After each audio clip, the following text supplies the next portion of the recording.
Bonjour à tous, c'est parti pour une nouvelle vidéo. Et aujourd'hui on va faire le compte rendu de mon dernier BD-ton. Ce BD-ton a été particulièrement agréable car il a répondu aux défis de Sita et de Louise. Ce sont les deux organisatrices du club de lecture Comic Wells que je vous recommande chaudement depuis déjà plusieurs vidéos. Et elles nous ont mises au défi dans cette vidéo-ci de nous rendre en médiathèque et de faire confiance en notre instinct pour améliorer notre culture BD. Je me suis donc précipitée à la médiathèque, j'ai emprunté une bonne grosse dizaine de BD et je voulais vous parler de certaines d'entre elles.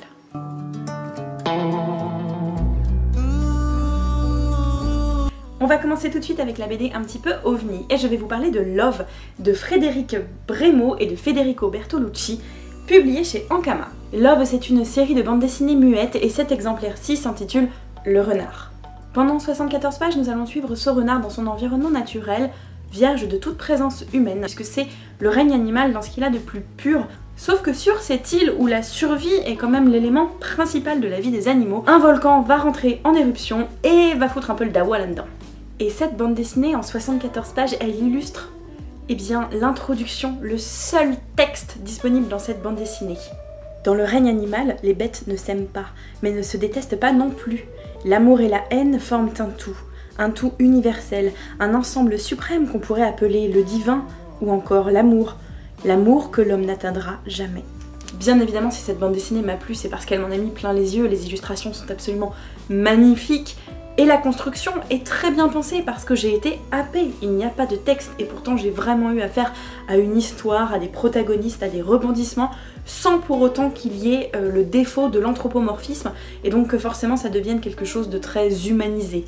En tombant au hasard sur cette bande dessinée, je me suis rendu compte qu'il existait toute une série Love que je vous conseille vraiment grandement. En tout cas moi, ça m'a permis de passer un excellent moment de lecture, d'en prendre plein les mirettes parce que vraiment les illustrations et les couleurs sont fabuleuses et de réfléchir un petit peu au règne animal.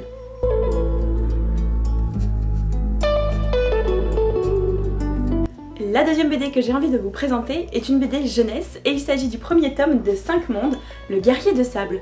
Beaucoup trop d'auteurs pour que je les cite, je vous les mettrai ici.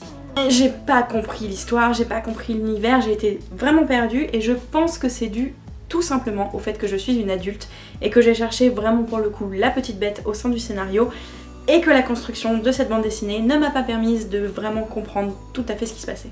En gros, j'ai trouvé ça magnifique, mais je suis totalement paumée et je suis incapable de vous l'expliquer. Je vais donc vous montrer quelques images et vous lire la 4e de couverture. Les changements climatiques mettent en péril l'équilibre des 5 mondes et la guerre est sur le point d'éclater. Malheureusement, ce n'est pas Ouna, l'apprentie danseuse de sable, qui pourra y changer quelque chose.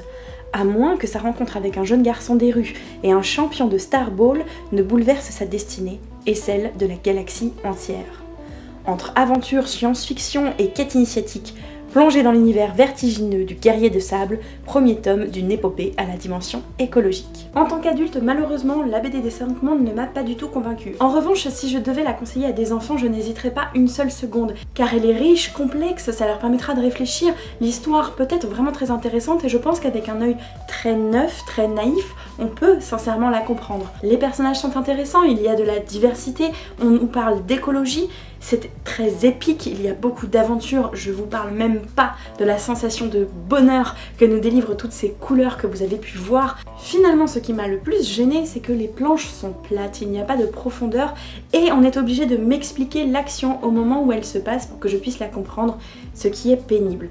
Il n'empêche que je vous recommande vraiment très sincèrement de faire lire cette bande dessinée à des enfants. Le Guerrier des Sables, le tome 1 des 5 mondes, est une très bonne porte d'entrée dans l'univers de la bande dessinée pour les enfants. De très belles choses leur sont proposées d'un point de vue graphisme et mise en page, il y a de bonnes réflexions. C'est une BD peut-être fragile, mais en tout cas c'est une bonne BD jeunesse que je vous recommande chaudement.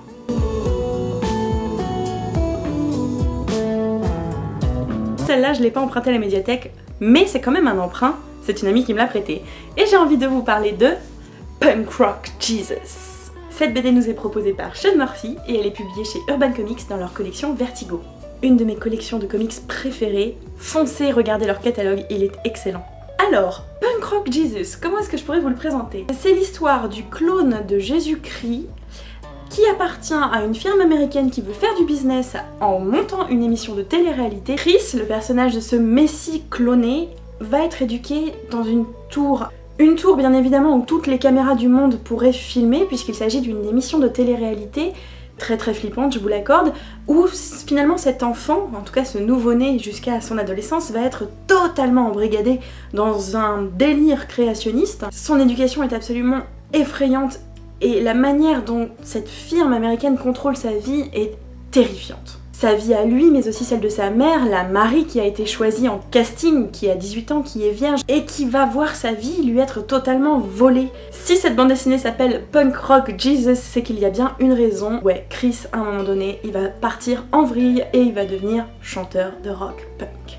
Ce récit d'anticipation jette un éclairage sans concession sur l'influence des médias et les dangers des fanatismes religieux de tous bords. Même si la BD peut sembler radicale et documentée, son propos est néanmoins tempéré par l'intelligence de son auteur et par sa volonté de questionner le lecteur sur ses propres croyances. Cette BD n'est pas à mettre entre toutes les mains, elle est trash, elle est violente, elle est impactante et il faut vraiment, une fois que vous l'aurez lue, prendre le temps de la digérer. En revanche, je vous la conseille grandement, elle m'a fait vraiment un effet très fort, je ne regrette absolument pas de l'avoir lue, j'en ai pris plein la tête en ce qui concerne les dessins, j'ai même été perturbée plusieurs fois par les choix de mise en scène. Quelquefois il a fallu que je lise la BD en double planche et pas uniquement en planche, il fallait donc que mon regard se fasse à ce qu'on me proposait. Dans cette bande dessinée, il n'y a que du noir et de la trame.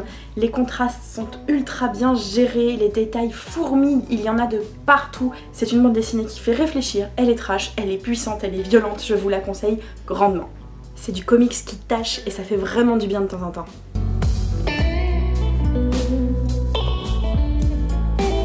La prochaine BD dont j'ai envie de vous parler, je ne sais pas quoi en penser, c'est très particulier. Il s'agit de Cet été-là, des cousines Jillian et Mariko Tamaki et c'est publié aux éditions Rue de Sèvres. C'est l'histoire de Rose et Windy, deux préadolescentes qui vont passer tous leurs étés ensemble. Pendant un seul été à Awago Beach, Windy et Rose vont quitter la préadolescence et rentrer réellement dans l'adolescence. Elles vont commencer à se poser beaucoup de questions, elles vont être confrontées à des jeunes plus âgés qu'elles. Elles vont braver les premiers interdits, passer leur soirée à regarder des films d'horreur, questionner leurs parents, remettre en cause les valeurs qu'on leur a apprises. C'est très bien, mais c'est long. Même si j'ai apprécié les thématiques introduites par cette bande dessinée, la préadolescence, l'ouverture au monde, le début de l'éveil à la sexualité et la façon dont on va commencer à percevoir les autres d'une nouvelle manière, ça m'a beaucoup plu, mais j'ai pas du tout été satisfaite par le trait de dessin et la composition et la construction générale de cette bande dessinée. Ça m'a pas plu. J'ai trouvé cette bande dessinée bien trop cavalière sur les thématiques très importantes qu'elle renferme, des thématiques plus adultes qui sont totalement survolées ou qui sont abordées avec trop de délicatesse et pas assez de prise de position. Ça m'a un peu gênée. En bref, je ne suis pas du tout rentrée dans cette bande dessinée qui a pourtant très bonne presse, je comprends pourquoi, je suis capable de comprendre ce qui a pu plaire dans cette bande dessinée, mais malheureusement moi, ça ne l'a pas fait du tout.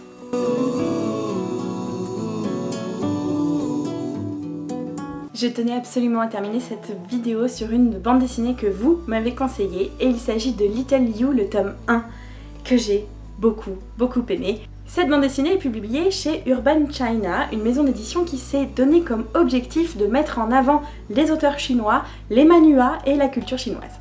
Les manhwas, ce sont les mangas chinois. On dit d'un auteur de bande dessinée qui fait des mangas qu'il est un mangaka. On dit d'un auteur de bande dessinée qui fait des manhwas que c'est un manhwajia. Voilà pour le tout petit point culture. La petite Yu quitte la ville pour vivre à la campagne avec ses parents. Confrontée à la beauté d'une nature préservée et mystérieuse, elle va découvrir tout un monde poétique, plein de nouvelles amitiés et d'aventures incroyables. Little You présente un touchant morceau d'enfance qui oscille entre le rêve et la réalité, et dont la lecture est aussi rafraîchissante que l'ombre d'un arbre par un après-midi de l'été. Cette bande dessinée est aussi magnifique qu'elle est délicate. Elle est divisée en plusieurs chapitres, plusieurs petites aventures qui vont arriver à Little You. Toutes ces petites aventures sont teintées de nostalgie et de mélancolie, comme si tout un passé culturel revenait à l'assaut sous forme d'esprit pour parler avec Little You. Il y a beaucoup d'onirisme dans cette bande dessinée, c'est un petit bijou à déguster. La mise en scène est magnifique, il y a des très grandes planches. J'ai particulièrement apprécié également plusieurs pages de texte dans ce manhwa. Ces textes vont soit nous faire part des légendes dont s'inspire Xia Da pour écrire ces petits chapitres, soit carrément nous donner son point de vue sur les thématiques qu'elle aborde dans tel ou tel chapitre, par exemple l'écologie dans un chapitre en particulier. Et c'est très intéressant d'avoir ces petites pauses de réflexion et ça ne coupe absolument pas l'immersion, bien au contraire. Bon, vous l'avez compris, je l'ai vraiment beaucoup aimé, et encore une fois ça c'est grâce à vous, et c'est vraiment top. Et voilà, je vous ai présenté toutes les BD dont je voulais vous parler aujourd'hui. Mais j'ai d'autres recommandations à vous faire étant donné que mon BD-ton a été un petit peu plus gourmand que ce que je vous ai présenté. Je vous conseille notamment d'aller faire un petit tour sur mon site internet puisque je vous en ai présenté 3 en article. Et on se retrouve un petit peu après Angoulême puisque je m'en suis gardée sous le coude pour pouvoir vous les présenter à un moment plus approprié. Ah oui, et puis j'ai aussi dévoré La Lionne, mais ça je voudrais t'en parler plus tard dans une autre vidéo dédiée à Karen Blixen, donc pour l'instant je dis rien. C'est donc tout pour cette vidéo qui normalement paraîtra le jour où je serai à Angoulême, alors n'hésitez pas à interagir avec moi dans les commentaires et me parler du Festival international de la bande dessinée. Dites-moi par exemple si vous avez pu regarder les BD sélectionnés pour le Fauve d'Or 2018 et si vous avez un petit champion.